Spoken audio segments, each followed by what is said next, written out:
naan ci forage bi nga xam te ne dindi nañ ko samp siiru xaal yi di ngeen ci tudd Ka di ngeen ci tudd Kër Matar xaal yi di ngeen ci tudd Kër Assane di ngeen ci tudd ba nga xam te ne daal mat nañu 32 villages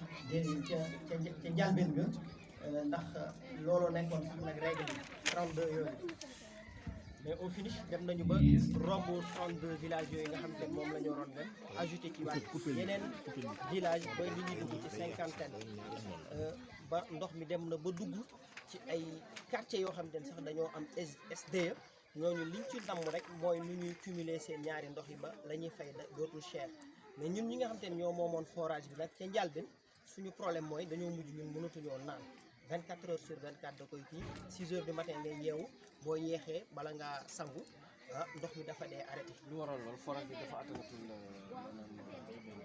waaw effectivement dafa dem ba liñ ko yen attanatu ko mënatul a joxe ndox bu doy boole kook amoon na gestion boo xamante ni vraiment nekkul gestion ba gën ba nga xamante ni mënatuñoo jënd machine yi nga xamante ni saa su paanee des fois ñu def benn 4 jours def 5 jours doog a mën a renouveler pièce boobu noonu pour forage bi mën a continuer di fonctionner ci biir problème yi ba léegi mooy c'est une gestion boo xamante ni mooy gestion gabésique ndax dem nañu ba nga xamante ni bu ñu relever sax facture yow miy fay da ngay fay nii rek dem kii mais amul benn luy wane ni da nga koo fay dem nañu ba nga xamante ni suñu ne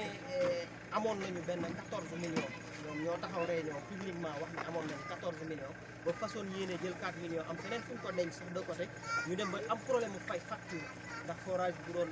da doon tàkk 8 heures de temps réserve fees ñu jëloon 24 heures sur 24 da koy machine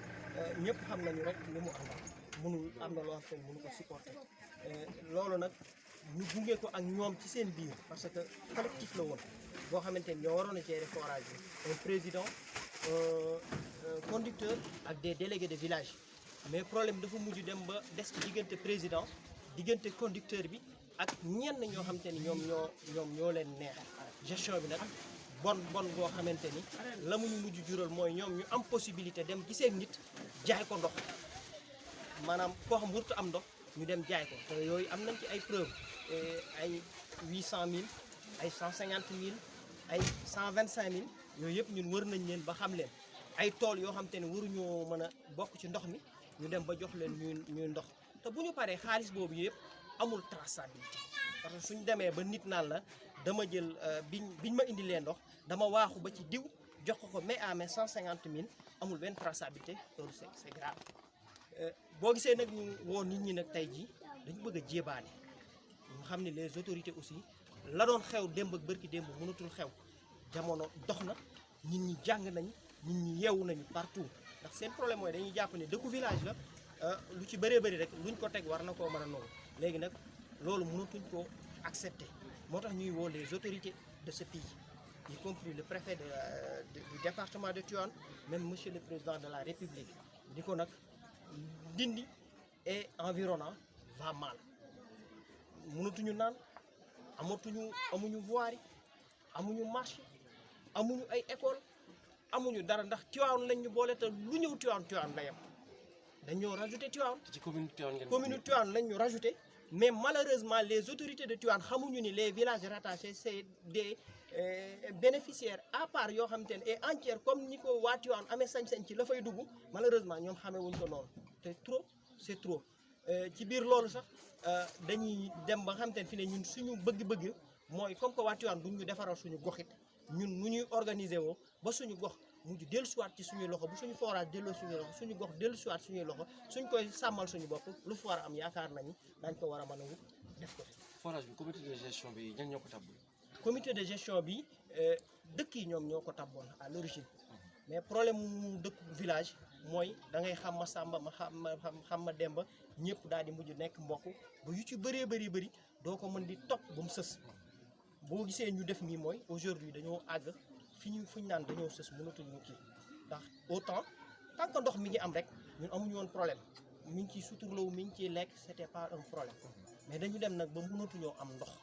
mënatuñoo naan facture yi cher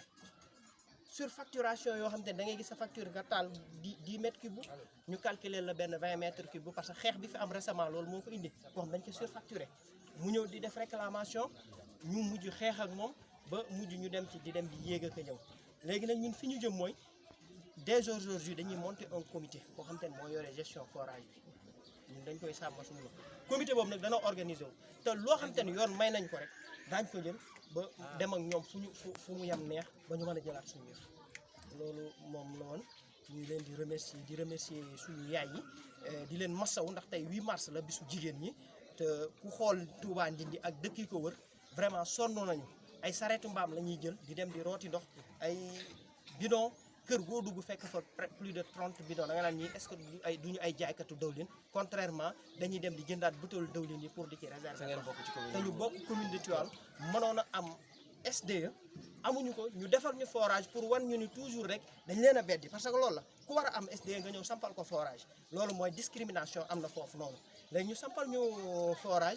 forage bi ñu jël ko jox ko ñoo xam te ci ñun lañu bokk malheureusement ci ñun lañ bokk ñun ñoo leen wóolu woon mais dañu waroon a def chaque 2 ans ñu ñëw présenté waat devant l'assemblée ni leen yéen a ñu dénkoon lii lañ ngeen ñu dénkoon nii lañ ko doxalee ndax doyaat ngeen ñu ne doy ngeen doxaleen doyu leen ñu toog leen mais malheureusement depuis 2012 jusqu'à nos jours aujourd'hui di def 2020 mësuñu def assemblée générale mësuñu def renouvellement délégué yi nga xamante ni ñoo composé woon na village yi nga xamante ni amatul benn délégué nag à ce jour boo xamante ne xam na dara ci forage